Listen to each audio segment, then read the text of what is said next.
Heart and ductus आर्टरियोसिस। Ductus आर्टरियोसिस basically एक connection है pulmonary artery और एओर्टा के दरमियान।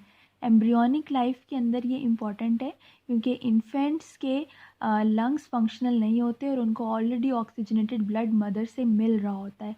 इस वजह से जितना ब्लड भी ऑक्सीजनेटेड उनके राइट हार्ट से पल्मोनरी आर्टरी के अंदर जाता है, वहाँ से एओर्टा में शंट होके पूरी बॉडी को सप्लाई होता है। लेकिन जैसे ही एक बच्चा पैदा होता है ये कनेक्शन ख़त्म हो जाता है क्योंकि अब उनका लेफ़्ट हार्ट डोमिनेंट हो जाता है और लंग्स फंक्शनल हो जाते हैं। राइट हार्ट से ब्लड लंग्स में जाएगा और वहाँ से लेफ़्ट हार्ट में आएगा जिसको पूरी बॉडी के अंदर शंट किया जाएगा। एओर्टा का प्रेशर बढ़ना स्टार्ट हो जाता है। लेकिन अगर ये वाला कनेक्शन रह जाए तो हाई प्रेशर लेफ़्ट वेंट्रिकल से, लेफ़्ट जो वेंट्रिकल का एग्ज़िट एओर्टा है वहाँ से ब्लड पल्मोनरी आर्टरी के अंदर शंट होगा। ये यूजुअली जो प्री टर्म बेबीज़ होते हैं उनके अंदर होता है, या कंजेनिटल रूबेला इन्फेक्शन अगर हो मदर को तो उस वजह से भी हो सकता है। ठीक है, अब इसके अंदर लेफ़्ट से राइट की तरफ शंट होता है, मतलब एओर्टा से पल्मोनरी आर्टरी की तरफ। ठीक है, अब ये बच्चे किस तरह से प्रेजेंट करते हैं, जब भी फीड करते हैं तो बहुत ज़्यादा स्वेटिंग होती है। अब ये छोटे छोटे से डायग्नोस्टिक पॉइंट है। अगर रोने के बाद पूरी बॉडी ब्लू हो जाए दैट इज़ टॉफ। अगर फीड करने के बाद बहुत ज़्यादा स्वेटिंग हो दैट इज़ पीडीए। अब इसके कुछ पॉइंट्स हैं, ये पॉइंट सारे मेमोराइज़ करने वाले हैं। इनकी पल्स बाउंडिंग होती है जिसका वाइड पल्स प्रेशर होता है। ठीक है, इनके अंदर जो मरमर है वो कॉन्टीन्यूस मशीन लाइक मरमर होती है और पल्मोनरी एरिया के ऊपर सुनाई देती है। सिर्फ एक ही मरमर है जो माइट्रल एरिया के ऊपर सुनाई देती है, दैट इज़ वीएसटी। जितनी भी बाकी मरमर्स हैं ये जो कंजेनिटल हार्ट डिसऑर्डर्स की, वो पल्मोनरी एरिया के ऊपर सुनाई देती है जो कि लेफ्ट सेकंड इंटरकॉस्टल स्पेस में होता है।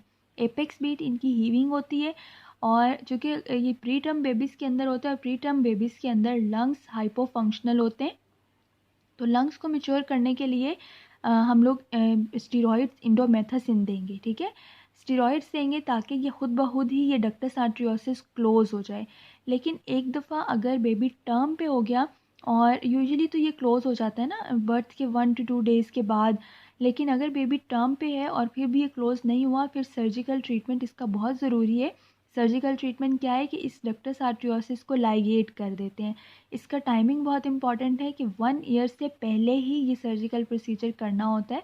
ठीक है, डायग्नोज इसको किस तरह से करते हैं, चेस्ट एक्सरे पे करते हैं, ईसीजी और इको पे करते हैं। चेस्ट एक्सरे पे एक तो ये डिपेंड करता है कि अगर लार्ज डिफेक्ट है तो कार्डियोमैगेली होगी, लंग की वास्कुलर मार्किंग्स इंक्रीज़ होंगी और राइट हार्ट बॉर्डर के ऊपर डबल कंटोर मिलेगा। ईसीजी के ऊपर दोनों वेंट्रिकल्स एनलार्ज होंगे। यूजुअली राइट वेंट्रिकुलर हाइपरट्रॉफी होती है क्योंकि एओर्टा से ब्लड इस हार्ट में आता है, मतलब राइट हार्ट में, इस वजह से राइट हार्ट ज़्यादा एनलार्ज हो जाता है। ठीक है, इसके अलावा जो इको है उसके ऊपर हमें ये डिफेक्ट क्लियर पता चल जाएगा।